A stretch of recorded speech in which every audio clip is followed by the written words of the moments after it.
మాట మీరు గుర్తుపెట్టుకొని 10 మందికి చెప్పండి. వాళ్ళు ఏ పార్టీ కూడా ఒక కార్మికుడు నిలబెట్టలే. ఏ పార్టీ కూడా ఇప్పుడు పార్లమెంట్ ఎన్నికల్లో ఒక్క కార్మికుడు కూడా లేడు.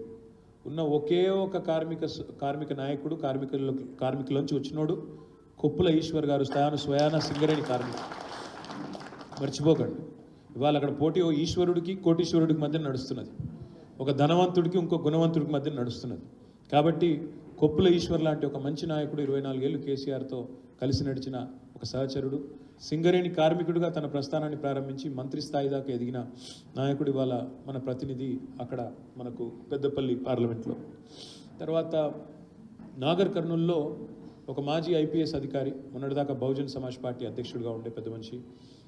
మన రాష్ట్రంలో SC ST BC schools, residential schools KCR గారు పెడితే వాటిని సమర్థవంతంగా నడిపి మన పిల్లలకు అద్భుతంగా తర్ఫీదునిచ్చిన ఆర్ఎస్ ప్రవీణ్ కుమార్ గారు, ఆయన వాళ్ళ నాగర్ కర్నూలు నుంచి మన పార్లమెంట్కి నిలబడ్డారు.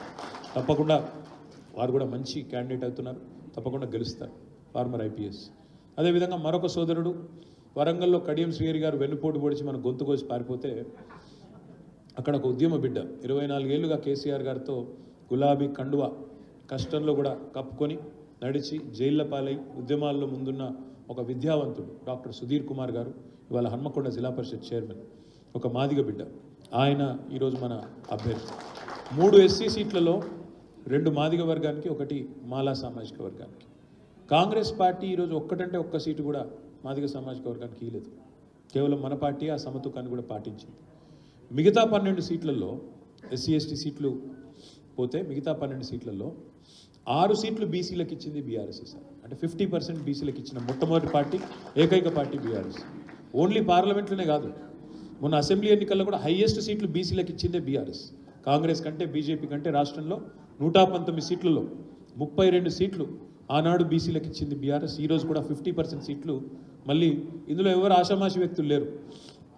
సికింద్రాబాద్ నుంచి పద్మారావు గారు, మీ అందరికి సుపరిచితుడు, పజ్జన్నగా పాపులర్ లీడరు, మీకు తెలుసు. చేవెళ్ళ నుంచి కాసాని జ్ఞానేశ్వర్ ముదిరాజ్ గారు, ఆయన కూడా మీ అందరికి బాగా తెలిసిన వ్యక్తి.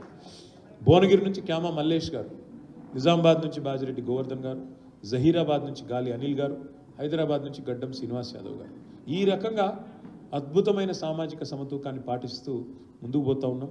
నేను మిమ్మల్ని ప్రార్థించేది ఒకటే, మన గొంతు ఎందుకు ఉండాలి పార్లమెంట్లో అని వాడొకడు వీడొకడు మాట్లాడతాడు. ఎందుకు ఉండాలంటే నేను 4 కారణాలు చెప్తాను.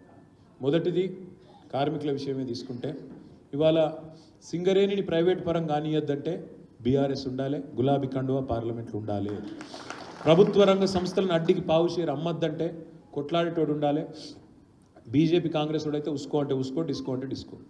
వాళ్ళతోనేం కాదు, ఎందుకంటే ఢిల్లీ వాళ్ళు ఎంత చెప్తే అంత, బయట ఉంటే బయట, ఉటో అంటే ఉటో, అంతకంటే వాళ్ళతో కాదు. అదే బీఆర్ఎస్ అయితే తెగించి కొట్లాడతాం. 2 ఎంపీలు ఉన్ననాడే కేసీఆర్ గారు ఢిల్లీ మెడలు వంచి తెలంగాణ తెచ్చారు. అదే మీరు 10-12 ఎంపీలు ఇవ్వండి, 10-12 ఎంపీలు ఇవ్వండి, మీ అందరికి ఉండొచ్చు మనసులో బాధ, అరే మంచి ప్రభుత్వాన్ని పోగొట్టుకున్నామని.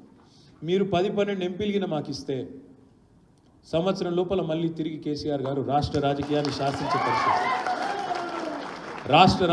శాసించే పరిస్థితి తిరిగి వస్తుంది. మీరు తలుచుకుంటే అవుతుంది, కార్మికులు తలుచుకుంటే తప్పకుండా అవుతుంది. ఎందుకంటే చలిచీమల చేత చిక్కి కూడా బలవంతమైన సర్పం వస్తుంది.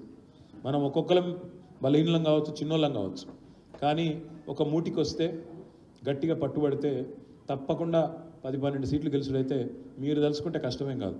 ముఖ్యంగా మా ఆటో అన్నలు, మీరు గట్టిగా అనుకుంటే మీరు ఎక్కించుకొని దింపేదాకా మీరు